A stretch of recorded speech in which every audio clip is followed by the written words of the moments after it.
Is it possible to do serious gaming on Apple Silicon? Welcome to Jesse's Flying and welcome to the third part of my video log. Can I, as a Windows user, transition completely to Apple Silicon, to the Apple ecosystem? And while the first part was all about the hardware setup of my new MacBook Pro with an M4 Pro chip, the second part was all about video editing, audio, production and office software.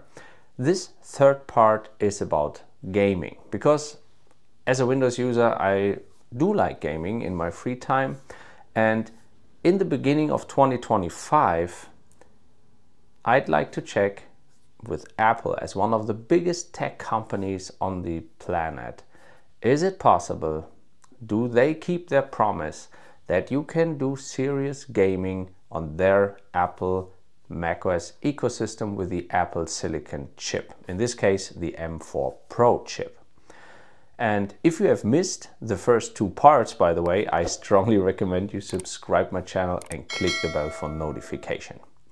Today, most of the games are sold digitally via platforms like Steam, the Epic Games Launcher, Uconnect from Ubisoft, the Rockstar Games Launcher does all the Grand Theft Auto and Red Dead Redemption stuff, Battle.net obviously from Blizzard for World of Warcraft and Diablo. So all these launchers, some of them do have a macOS version, some not. Some have only like a Windows version, and some games are macOS native, so they should run on the Apple macOS.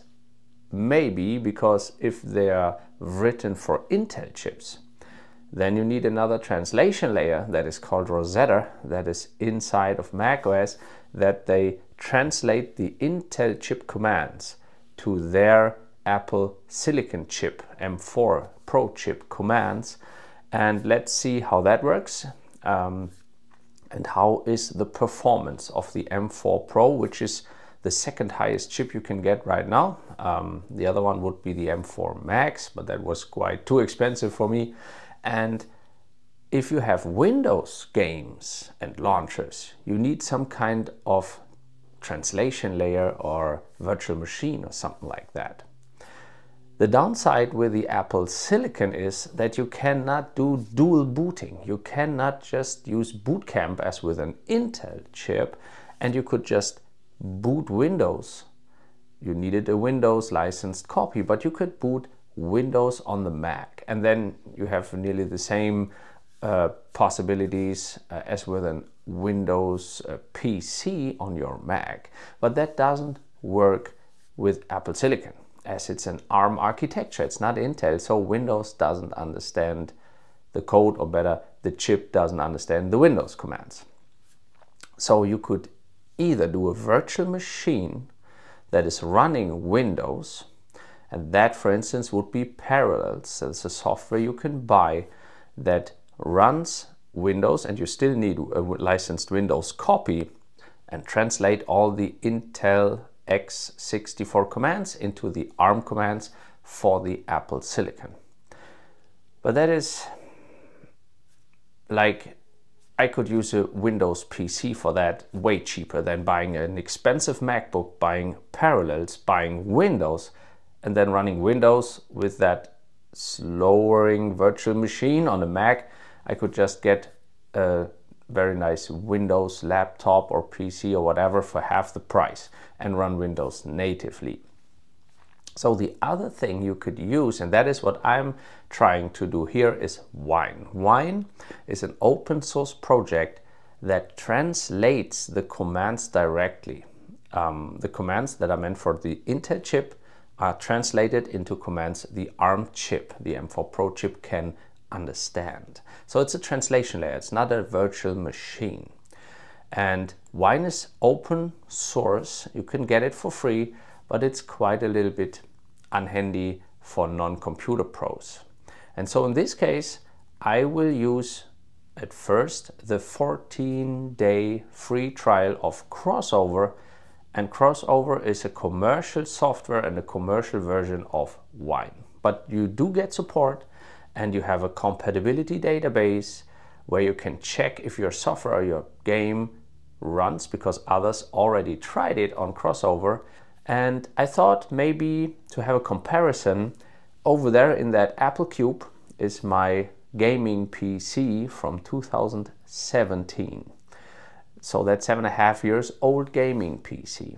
By the way, if you'd like to have me make a video how I put a gaming PC into that small Apple Cube, just give me a comment below the video and I might consider doing that. I have still some video and photo footages of me making that. But that is a gaming PC that has an Intel i7 7th generation 7700K with an NVIDIA GTX 1070. So I can give you a performance comparison against that gaming PC, which still handles most of the games, or many of the games I play, quite good.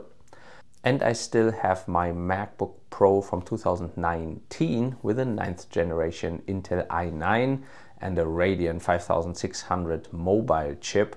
And I'll give you some comparisons, some benchmarks. How does the games I test run on the Apple Silicon M4 Pro chip compared to the 7.5-year-old gaming PC with a full gaming graphics card, and to the MacBook Pro 2019, which was officially sold in 2020, so it's nearly 5 years old. And let's see how good and fast the new Apple Silicon chips are. So when I went through all my games library, I found 6 launchers that you need to play all that stuff. The first one is the Battle.net app from Blizzard for Diablo. I play Diablo 4 a lot, and I spend a lot of time in World of Warcraft, but not lately. And the next big one would be Steam from Valve. Obviously that started in 2004 as far as I know with Half-Life 2. And these are the very large ones. The next one would be the Epic Games Launcher from Epic, obviously the Fortnite company, and they do give games as a gift every week. So every Thursday there's a new free game that you can add to your library. So that's the reason why I have a very huge amount of games in my Epic library already, all being gifted to me by Epic. And then you have the EA app from Electronic Arts. Like I played Battlefield 4 very much, but that was quite a few years ago. And obviously there is a lot of The Sims in the EA app. And these are the 4 apps that I found to download it natively for macOS. So the Ubisoft Connect app, as you can see here, has the ending exe. That means executable, which is a Windows executable, a Windows version, because Ubisoft doesn't have a macOS or Linux launcher version. So I definitely need a crossover to get this launcher running, because in my Ubisoft library there are games like Prince of Persia or the Anno strategy series. But yeah, as I said, they don't have a macOS version. Same goes with the Rockstar Game Launcher, where you can have the Rockstar shop where you can buy Red Dead Redemption or Grand Theft Auto series and play it via the launcher. They don't have a macOS or Linux version either. And so these would be my 2 launchers I try to get running in crossover. But first, let's start installing crossover and installing all the other launchers, and then we can check what games out of my libraries are, for instance, natively running on macOS, and how can you run a macOS game that was written for Intel on an ARM chip like the M4 Pro.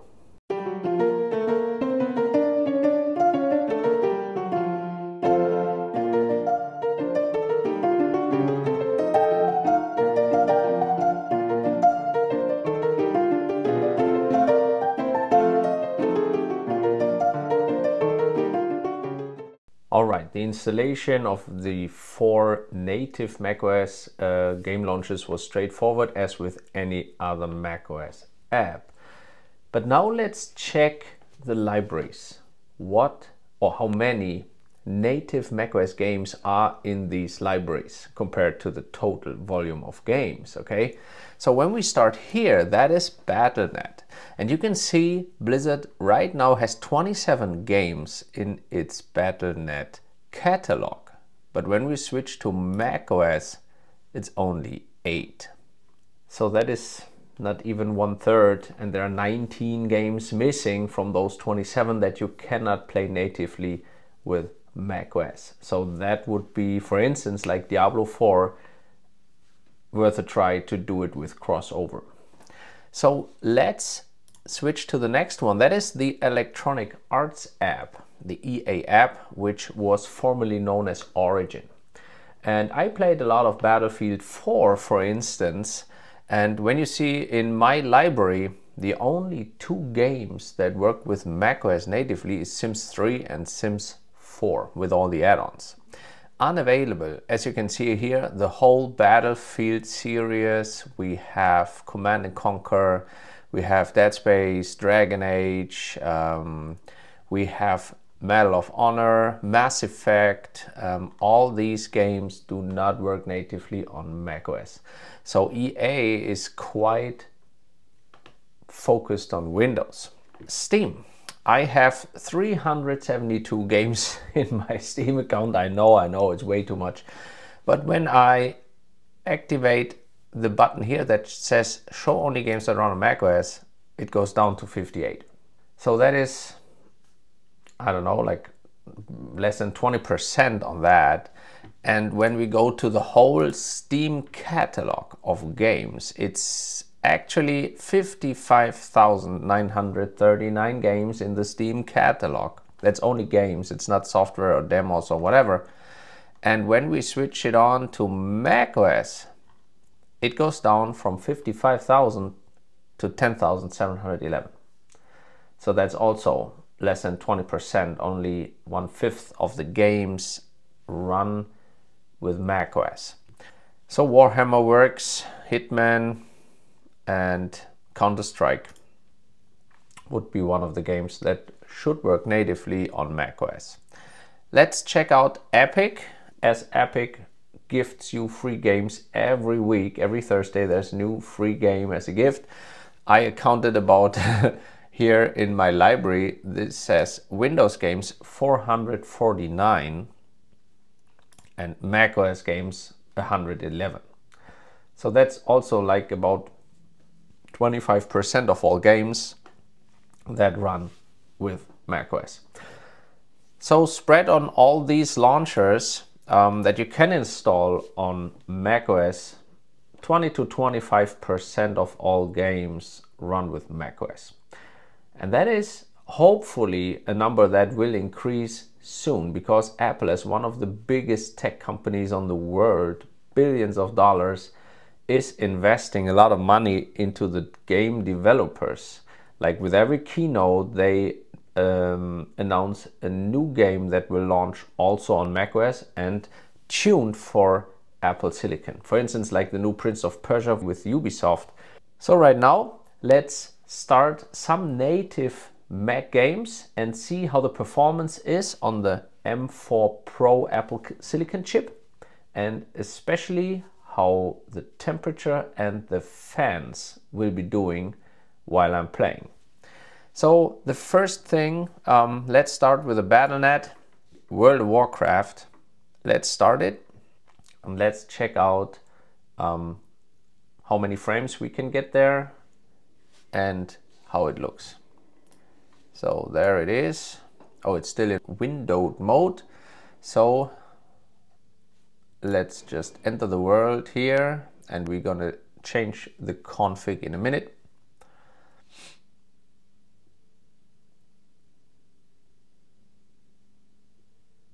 At least this works flawlessly on the Mac, okay? And I think, yeah, you can get the frame rate. Let me just enlarge it a little bit in windowed mode here. we can just enlarge it like this. So you can see right now that is 100 frames per second. And when we go into the options for the graphics, you can see that the render scale is 100%. It's all advanced. We have multi-sample maximum, and we have the base game quality at 10. So everything is set to ultra high and the highest you can do. Ray tracing is not supported on macOS, that feature at least, and all the other stuff is maxed out. So you can see when I just run around here, that is ultra smooth. That is 100 frames per second. That's no problem. So let's switch to full screen.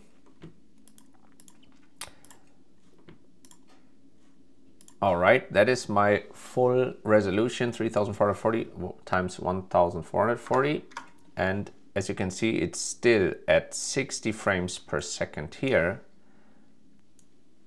60, 70. So that shouldn't be any problem to play World of Warcraft. Maximum resolution, maximum detail setting. And let's just see when we switch back to the windowed mode what the fans are doing. So we enlarge this as much as we can, and you can, okay, that's 100 frames in here, and up here you can see that the max fan control is working. Let me just get this in here, and there you see the temperatures. The performance cores are around 90 to 100 degrees Celsius. CPU cores also around 90, and the GPU cluster is also around 100, so it's quite hot. And the fans are right now doing around 2000 RPM. So the minimum of the fans is 0. If you just do office work, the fans stop completely. And the minimum revolutions for the fans, if they switch on, is 1350, as it's mentioned here. The maximum is 5800. So right now it's doing 2200 RPM, so that is not even 1/3 of their maximum RPM. And it's keeping the M4 Pro around 90 degrees with 100 frames in World of Warcraft. So right now I can barely hear the fans revving, and they're now going around 2500 RPM, so that's not even 50% of the maximum RPM. So let's end World of Warcraft. If you haven't yet, don't forget to subscribe my channel and click the bell for notifications, because in the next video I will also talk about all the crossover versions that I try to get the Windows games up and running. But right now that was Battle.net, but let's try maybe Steam. And here we can try Path of Exile. Let's check out if that works here with Steam. Let's play. This is also an older game, so I switch everything to maximum. The M4 Pro should be able to handle that quite easily, hopefully. And the developers of Path of Exile 2 and 1, obviously, they promised they will add the macOS version to Path of Exile 2. It was announced for both operating systems, but the early access is only Windows. So I hope they will add that soon, because part 1 is also here for macOS. And that looks awesome from the graphics. And Steam games that are native to macOS work as well. Unfortunately, I don't have Sims installed and I'm not a Sims player. I would have tried Battlefield 4 or newer, but these are all Windows only. And with the Epic Store, maybe I try some of the games, but I have to install it first. So that was it for the first part, okay? I'm gonna dive a little bit into crossover, and then the next part of my video log, the fourth part, will be all about crossover, all about how to run Windows games via crossover in macOS, how to create bottles, how to have them maybe on a external hard drive, all the data, and how to handle all that. So thank you so much for watching right now, and see you soon to the next part, crossover Windows games on macOS.